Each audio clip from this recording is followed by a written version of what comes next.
I'm Karen Burniston, the designer of Pop-It-Ups products for Elizabeth Craft Designs, and today I'll be teaching how to make this. An angled pop-up double tree card. This is my project for the second designer challenge for October 2016. Summer Hills Painter is the one who set the challenge theme, and her choice was Boy Oh Boy. And this worked out just perfectly because I have a friend who is pregnant with twin boys, so I wanted to make her a special card. So this technique is going to be a great alternate use for the flower pot pop stand die from my Pop-It-Ups line for Elizabeth Craft Designs. Now for my card today, I'm using the tree from the Halloween scene die set, the grass from the outdoor edges, and that's going to make a nice generic pop-up tree card. Now I chose to decorate mine as baby boy, so I went with the baby charms for an embellishment, and I also used one of the little small gears from the steampunk charms to help me with the tire swing. My greetings came from the What's Up clear stamp, and I cut them out with the labels and circles die set. So I've cut a 5 by 10 inch piece of cardstock and scored it in the middle to make a 5 by 5 card, and then I added some patterned paper panels that were just a little bit smaller than those 5 by 5, so those are 4 3/4 inch squares on the pattern paper on each side. For the mechanism, I'm going to use the pop stand die from the Flower Pot Pop Stand set. I've got the alignment nubs right over the fold of the card. The triangle hole that's in the middle of the die is pointed towards the front, and I'm about an inch from the bottom of the card. You can use any of the major die cutting machines with Pop-It-Ups dies. I'm going to use a Sizzix Big Shot today. I've got my sandwich set up for a wafer thin die, and I'm just going to roll that right through the machine. Now what this particular mechanism does is it cuts 2 angled tabs right into the card. So I'm not going to be making a flower pot today, but I am going to use the flower pot die to cut my grass into the right size. So I'm going to start with just 1/2 of the flower pot. I'm going to cut off the side tab because I don't need it. And now what I can do is use the outdoor edges grass piece to cut myself a piece of grass through the bottom of that flower pot. Now what's so nice about using the flower pot for this is that I know it is the exact right size to fit those tabs because it's basically the bottom of a flower pot. So I know that if I just start the grass out on one tab and go to the edge and then go to the other tab out to the edge, that will be exactly in the right position to fold down flat.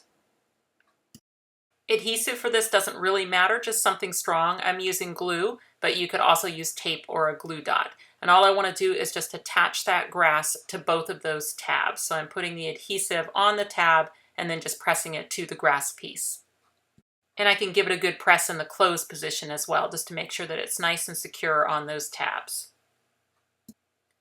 Something that I just can't live without as a die cutter is my Elizabeth Craft Designs double-sided adhesive. And it comes in a variety of different size rolls, it comes in sheets, so there's different ways that you can purchase it. I'm using the 4 1/4 inch roll here.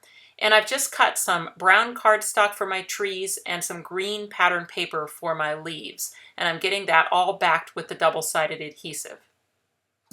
For the green pattern paper, I backed it with the double-sided adhesive because the back of the paper is watermelons and I wanted it to be green on both sides. So I can use that double-sided adhesive now just to attach another piece of the exact same paper, and now that's going to be green on both sides for when I die cut my leaves. And I will be able to still die cut down through both layers. That's what's so nice about that double-sided adhesive, super strong but also super thin. So using the spooky tree from the Halloween scene die set, I want to die cut 2 trees through the brown side of the cardstock and then 2 trees through the adhesive side of the cardstock so that I'll have 2 mirror image sets. So I'll start with the back trees. So those are the ones that have the adhesive on the front of the tree. So I'll just peel up the liner. Now I've got a completely sticky tree, and then I'm just going to attach it using the trunk just right out on the end of the grass. And then I'm just going to repeat that process for the other back tree and get that installed behind my other tab. So I've got 2 sticky trees here, so I can't close my card. What I need to do is start adding all my vines into that exposed adhesive. Now that vine of leaves, that die, comes with the Flower Pot Pop Stand set, and it's such a great way to quickly fill in the tree. So with just 5 vines and 5 branches on the tree, I get a pretty full tree in a very quick amount of time. And then what I do to finish it off is then I peel up the liner on my front tree, and then I'll just line that up so that it matches with the tree behind it and stick it in place. It'll both stiffen up the tree as well as use up all of the remaining exposed adhesive. Okay, lightning fast, I'm going to repeat that exact same process for my other sticky tree. I've got 5 vines. I'm going to put them into the exposed adhesive. Then I'll peel up the liner on my front tree, line it up so that it matches perfectly, and get it into place. Once I have both my trees made, then I can close the card and see if any of the leaves stick out of the card. And if they do, like this one right here, I'm just going to go in and trim that leaf off. So that's an easy way to fix that problem rather than having to sit there and check every vine as you add it to the tree as to whether it stays within the limits of the card. I just do a little pruning afterwards.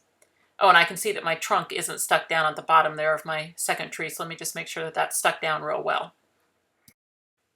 Okay, this next part is kind of optional because you can see that the pop-up is working, but if you've got a tall item like these trees that are a little top-heavy, it's a good idea to attach them near the top of the tree somewhere too.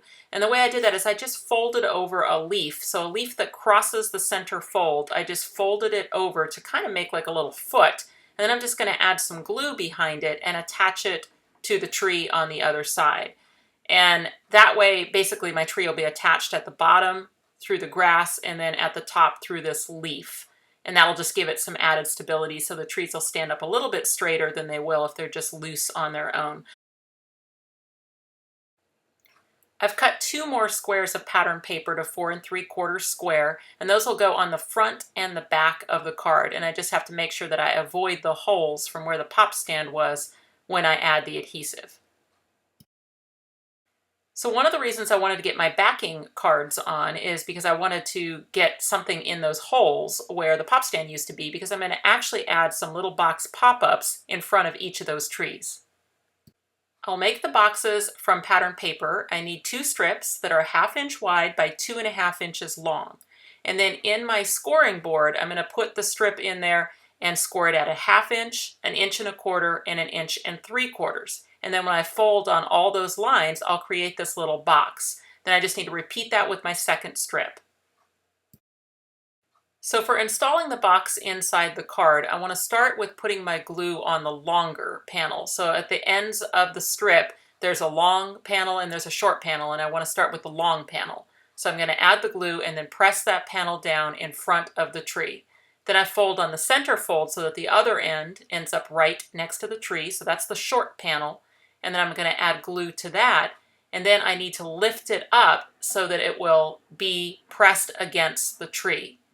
Now the reason I can't just close the card to make this happen is because that tree actually folds to the back. So I have to get it started first. And once the glue starts to set up, then I can close the card and it will pull that box with it. And there, it's now installed inside the card, attached to the bottom of the card and to the front of the tree. And then I just need to repeat that exact same process for the other side. So my adhesive goes on the long panel, it lines up with the base of the tree and presses down to the card, close it down so that the short panel is up next to the tree, add some glue to that short panel, lift it up so that it starts to set up against the trunk of the tree, and then close the card and give it a really good press. So I like adding the extra box pop-ups because it covers up the holes where my tabs used to be, and it also adds another dimensional layer to the card. So now I can put anything against the front of those boxes. And what I'm going to put against them are the little bunny charms from the baby charm set. So I've die cut the bunny, but before I take the paper out of the die, I'm going to take advantage of the stencil feature, and I'm going to take a fine black pen and go in and trace around the little heart, his eyes, his nose. I'll take a blue pen and go in and color in the insides of his ears. And then once I've done all that, I can pop that out of the die and it already has its little decoration. I'm also going to color in the little heart on the front of the bunny. Now I'm not going to be using these little bunnies as charms, so I can just take a little pair of scissors and trim off the little hang hole at the top. And then I'm going to repeat that, make a second bunny.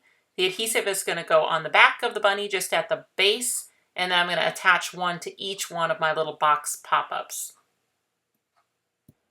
Now, as a mother of twins myself, I can tell you that life is sometimes much easier if you just have two of whatever it is they're going to fight over. So for my card today, I'm going to make two tire swings, and I'm going to start with the pacifier charm. That comes from the baby charm set. And what I'm going to do for that is trim off the bottom part. So basically, I just want this to be a little ring. So I'm going to take off the bottom part where the pacifier is, and I'm also going to take off that kind of little bulge that's on the inside of the ring so that I end up with just a little ring with a hang hole. Then I used the little small gear die from the steampunk charm set, and I die cut those with double-sided adhesive on the back. And then I'm going to center one over the front of the little ring, and then I'm going to turn it around and put the other one on the back. And that way, whichever way the little tire swing swings in the tree, it will look great on both sides. So here's my finished little tire swing, and then I'll just go repeat that exact same process to make a second one. As for hanging them in the trees, I just used twine and just wove it through a branch of the tree and then tied the ends in a knot. I've chosen a coordinating ribbon, and I'm figuring out about where I need a slot to be able to weave that around each side of the card. So I'm just going to use a slot punch, and I'm going to go half over the edge of the fold so that it ends up cutting a single slot in the center of the card.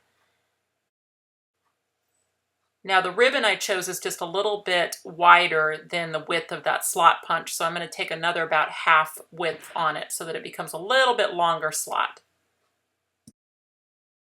So when I wrap my ribbon around the right side of the card, I'm going to tie the bow on the inside. And then when I wrap my ribbon on the left side of the card, I'll tie my bow on the outside. I chose greetings from the What's Up clear stamps. Congratulations for the front of the card and adventure awaits for the inside of the card. And what I'm doing is I'm leaving the label in the die while I sponge some coordinating ink around the edges of the inside of the die. And then what will happen is when I pop that out, I'll get that little two-tone label. So now I've got my two labels. I'll use one on the front of the card and one on the inside of the card. And for the front of the card, I'm going to cut a little bit larger label from that same set and layer those two together. What I particularly like about this technique too is that a double tree card really doesn't have a theme. Now obviously I decorated mine as baby boy, but you could just as easily make that a winter tree scene, or it could be Mother's Day, or think about hearts in the tree, little baskets of flowers or hearts or something on the pop-ups. So hopefully your mind is spinning with all sorts of ways that you could adapt this into other themes.